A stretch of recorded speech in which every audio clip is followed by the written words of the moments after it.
Hello everyone. आज के इस वीडियो में हम लोग क्लास 12 का बिजनेस स्टडीज़ का लेसन 7 डायरेक्टिंग जिसका हिंदी होता है निर्देशन का पार्ट 9 को कवर करेंगे। इस वीडियो में हम लोग पर्यवेक्षण के कार्य फंक्शन ऑफ सुपरवाइजर के बारे में डिस्कस करेंगे कि किसी भी पर्यवेक्षक का किसी भी संस्था किसी भी बिजनेस ऑर्गेनाइजेशन के दौरान क्या क्या कार्य होते हैं, कौन कौन से फंक्शन परफॉर्म करता है किसी बिजनेस ऑर्गेनाइजेशन के अंतर्गत, ताकि जो बिजनेस है वो सक्सेसफुली रन कर सके और बिजनेस का जो अपना गोल है वो अचीव कर सके। तो चलिए देखते हैं आज के इस वीडियो में कि पर्यवेक्षक के कौन कौन से कार्य होते हैं और वो किस तरह अपने कार्य को परफॉर्म करते हैं, किस तरह की एक्टिविटी परफॉर्म करते हैं अपने बिजनेस इन्वायरमेंट के दौरान। चलिए स्टार्ट करते हैं आज के इस वीडियो को। तो पर्यवेक्षक के निम्न कार्य करने होते हैं। फर्स्ट, कार्य के निर्धारित लक्ष्य की प्राप्ति, यानी कि जो जो कार्य के थ्रू जो लक्ष्य निर्धारित किया गया है संस्था के लिए कि आपको ये लक्ष्य अचीव करना है, उसके अकॉर्डिंग ही कार्य को निर्धारित करते हैं पर्यवेक्षक लोग। तो प्रबंधकों द्वारा विभाग के लिए निर्धारित कार्यों को पूरा करना एवं निर्धारित लक्ष्य को प्राप्ति करना भी पर्यवेक्षक का अति आवश्यक कार्य है।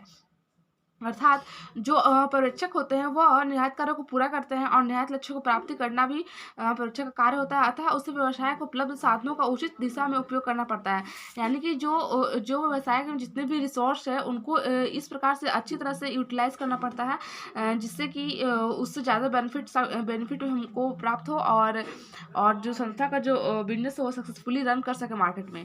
सेकेंड है अपने आदेशहीन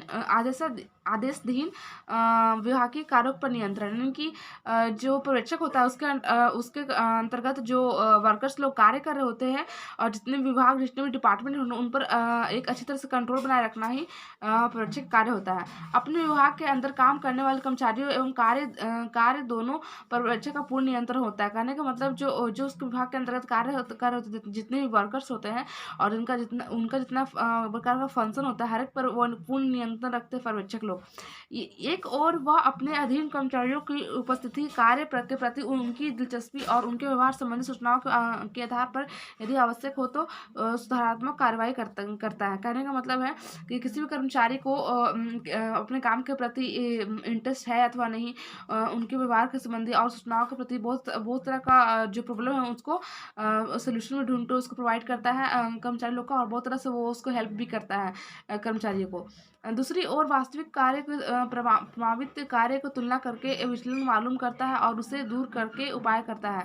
मतलब कहने का मतलब है कि वह वास्तविक कार्य को और जो हो चुका है उसकी तुलना करता है कि कितना कौन सा ज़्यादा अच्छा कार्य हुआ है और उसके आधार पर एनालिसिस करके जो उसमें जो कन्फ्यूज़न है जो प्रॉब्लम है उसको सॉल्यूशन ढूंढकर उसको कर्मचारी लोग को वर्कर को प्रोवाइड कराता है। थर्ड जो है वह है कार्यों को संगठित करना। पर्यवेक्षक मुख्य रूप से मानवीय तत्वों की व्याख्या करता है, क्योंकि वो जो पर्यवेक्षक होता है जो सुपरवाइजर होता है वो संस्था के डायरेक्टली वर्कर्स से रिलेट करता है, उससे डायरेक्टली वह बातचीत करता है, इसलिए वह मानवीय तत्वों का व्याख्या करता है। ठीक है, क्योंकि जो वर्कर होते हैं वह एक प्रकार का ह्यूमन रिसोर्सेज होते हैं किसी भी बिजनेस ऑर्गेनाइजेशन के लिए, और जो कि एक बहुत ही इंपॉर्टेंट रोल प्ले करते हैं किसी भी बिजनेस ऑर्गेनाइजेशन में। अपने विभागीय कार्य से संबंधित सभी साधनों की व्यवस्था करना भी पर्यवेक्षकों का कार्य है, और वे विभिन्न कर्मचारियों को उनकी कुशलता और अनुभव के आधार पर कार्य भी बांटते हैं। कहने का मतलब जितने भी कार्य है, जितने भी अलग अलग डिपार्टमेंट है बिजनेस ऑर्गेनाइजेशन के अंतर्गत, उन सभी डिपार्टमेंटों को अपना अपना कार्य होता है, अपने अपने रिसोर्स की रिक्वायरमेंट होती है, उन सभी को फुलफिल करना जो होता है वो सुपरवाइजर कार्य होता है। और सुपरवाइजर का यह भी कार्य होता है कि वह कर्मचारियों को उनकी इफिशियंसी और उनकी एबिलिटी के अकॉर्डिंग ही उनको फंक्शन सौंपे और उनको ड्यूटीज़ प्रोवाइड करे। फिर है उससे उचित मात्रा में कच्चे माल, मशीन, उपकरणों आदि की भी व्यवस्था करनी पड़ती है। उसका सबसे अंतिम किंतु महत्वपूर्ण कार्य अपने कर्मचारियों को प्रभावशाली संगठन करना और उन्हें सहयोग प्रदान करना है। इस प्रकार कार्यों का संगठन उसका सबसे प्रमुख कार्य है।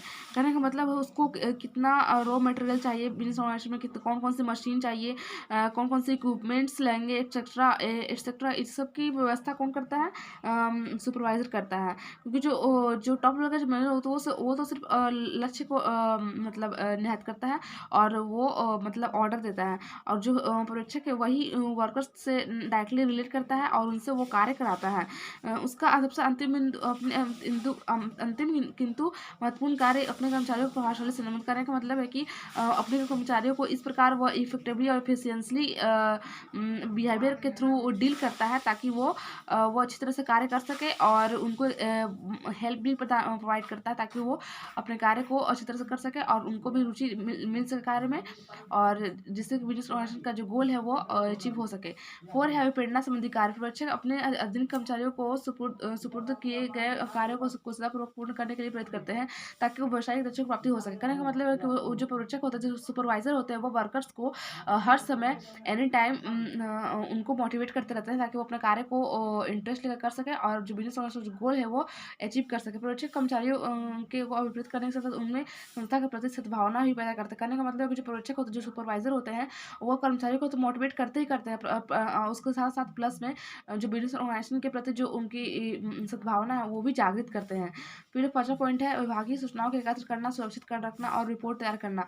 एक कुशल पर्यवेक्षक को अपने विभाग के कार्य, उत्पादन और अन्य महत्वपूर्ण सूचनाओं का हिसाब किताब रखना पड़ता है। कहने का मतलब है जो एक कुशल पर्यवेक्षक है, जो एक इफेक्टिवली और इफिशियंटली सुपरवाइजर है, उनको जितने भी डिपार्टमेंट है, उनके जितने भी फंक्शन है, जितने भी प्रोडक्शन होते हैं और अन्य बहुत सारी इन्फॉर्मेशन का हिसाब किताब उनको लेखा जोखा रखना पड़ता है, और ये तथ्य एवं सूचनाएं विभागीय प्रगति बताती है। मतलब कहने का मतलब है, अगर हम सूचनाएं रखेंगे और तथ्य रखेंगे, अभिलेख वगैरह, तो उनसे हमें ये इन्फॉर्मेशन मिलेगी कि हाँ, हम लोगों ने कितना विकास किया, कितना डेवलपमेंट किया है इस फील्ड में, तो वो बताती है सूचनाएं। और इनके आधार पर भविष्य के कार्य की रूपरेखा बनाते हैं, और इन्हीं के आधार पर कितना हमको लॉस हो रहा है, कितना बेनिफिट रहा, उनके उसके अकॉर्डिंग ही जो फ्यूचर में होने वाली प्लानिंग है उसको प्लान किया जाता है, जिससे कि जो बिजनेस ऑर्गेनाइजेशन है वो सक्सेसफुली रन कर सके और उनको ज़्यादा बेनिफिट मिल सके। इसका अतिरिक्त पर्यवेक्षक को ये सारी रिपोर्ट अपने उच्च अधिकारियों को भी दिखानी पड़ती है। साथ ही साथ जो पर्यवेक्षक होता है, उनको सारी रिपोर्ट जो टॉप लेवल का जो मैनेजर होता है उसको दिखाना पड़ता है कि हाँ, इतनी संस्था में रिक्वायरमेंट है, ये मशीन है, ये रॉ मटेरियल लगेगा, ये इक्विपमेंट्स लगेगा, और उसके अकॉर्डिंग ही वो फाइनेंस ये करता है, गिफ्ट उसको प्रोवाइड करता है, और वो अपना कार्य अच्छी तरह से कर सके। तो इसका जो लेखा जोखा वो उसको हिसाब किताब सब देनी पड़ती है पर्यवेक्षक को, उच्च अधिकारी को, यानी कि टॉप लेवल का मैनेजर को। छठा पॉइंट है कार्य की योजना बनाना। पर्यवेक्षक निम्न स्तर का प्रबंधक होता है, यानी कि पर्यवेक्षक जो होगा लोअर लेवल मैनेजमेंट होता है, ठीक है।